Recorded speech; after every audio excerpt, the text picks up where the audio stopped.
I think that the best way to introduce the Divine Comedy to someone is to introduce it as the intersection of three different narratives.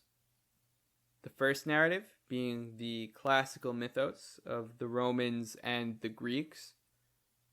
The second narrative being the biblical narrative of Judeo-Christian history. And the third narrative being the personal story of a medieval Florentine man, Dante Alighieri.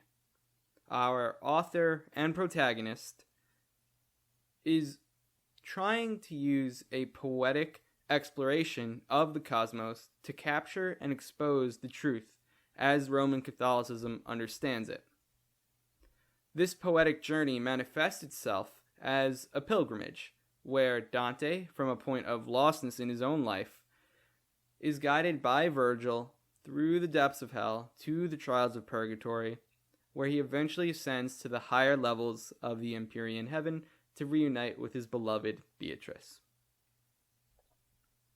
Every step, every trial, and every encounter is layered with multiple dimensions of symbolic meaning. Everything from the broader structure of the cantos to the style and structure of the prose is meant to imbue the work with depth, unity, style, and even truth. You can consider the Commedia an epic poem, and in its time it represented a new kind of Christian epic. The whole work is a testament to how the Christian journey, so to speak, differs from the epics of history in focus and theme. In Limbo, the relatively peaceful first circle of hell, Dante meets the Greek poet Homer and several famous Roman poets. Dante pays tribute to them and joins their little writing club. But soon enough he leaves them behind to explore the further depths of hell and then climb to heaven. Dante seems to consciously acknowledge the great works of history, but is firm in the conviction that only the Christian epic will lead you to true salvation. His epic incorporates the work of all these previous authors, blends their genres, characters, and themes with Christian theology, and frames his new story from his deeply personal perspective. Unlike those great Greek and Latin poems, Dante's epic is written in his own Italian. Unlike the Aeneid, Dante's epic explores the cosmos not through some heroic military or missionary expedition, but through a God-willed reflection upon human nature. The Christian epic is focused on the person and thematically explores God's justice.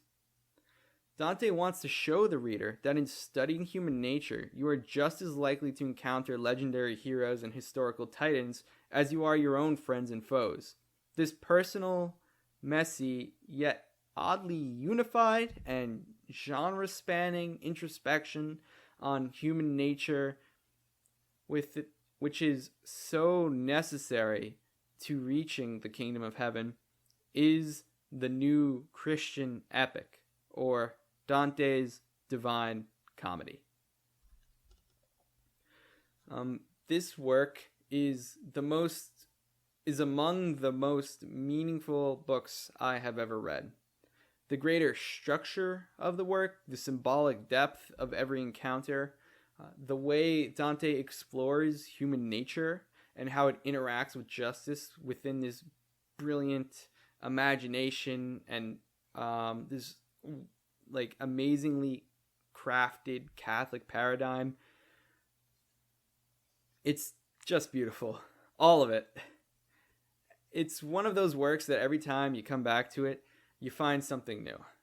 It constantly challenges you to explore history and philosophy and theology on a deeper and more intimate level.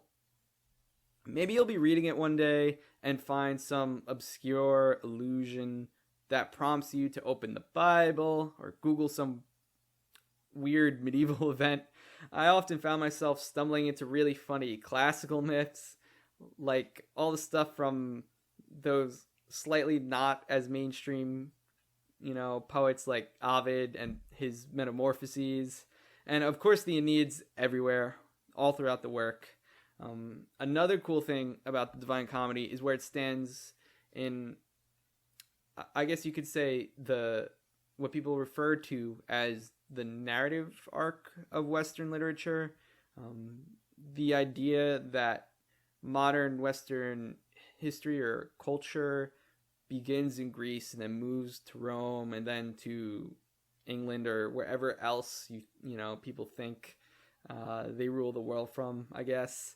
I'm not sure how much I actually believe in any of that stuff or buy into those narratives, but I do think that the Divine Comedy is an amazing way to see that narrative arc and how people have interpreted it, and to, by reading it, to feel like you yourself have become a part of it.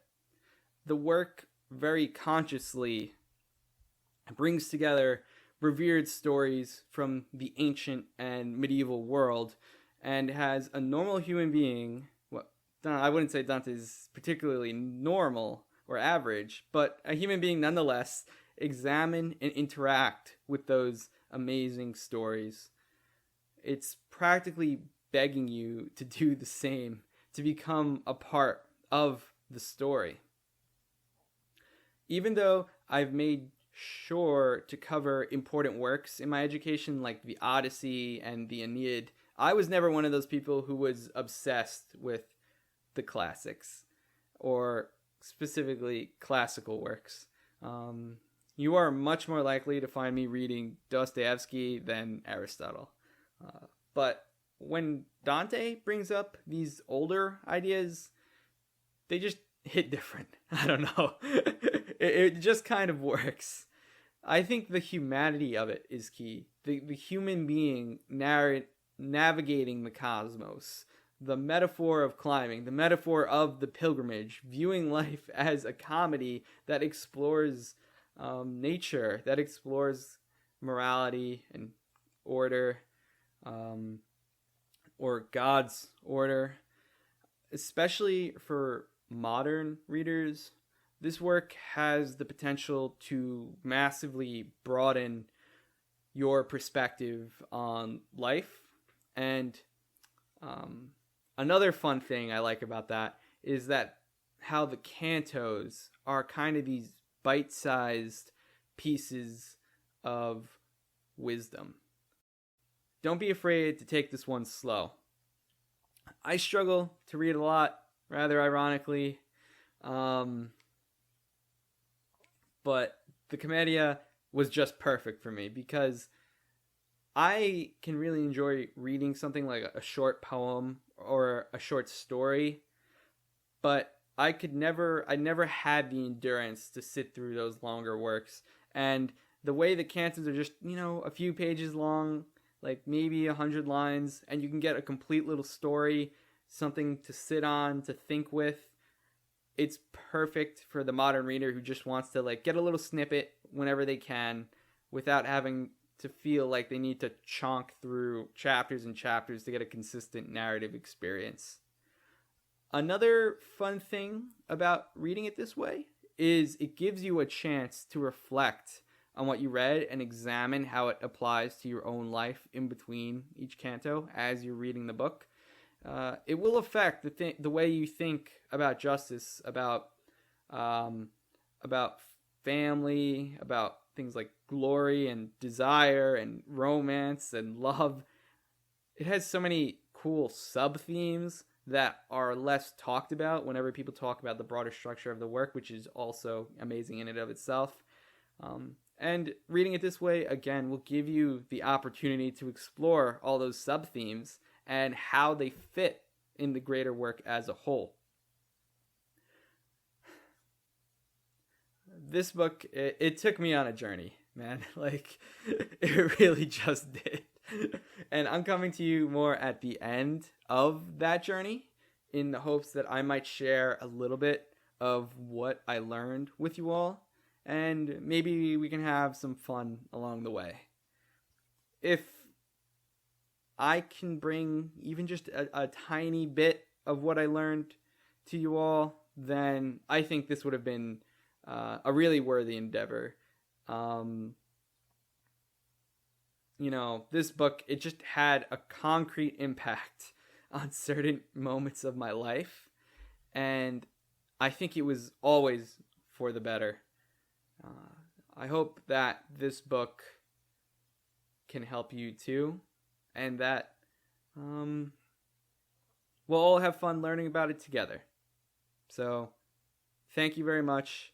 Take care, and see you in the next one.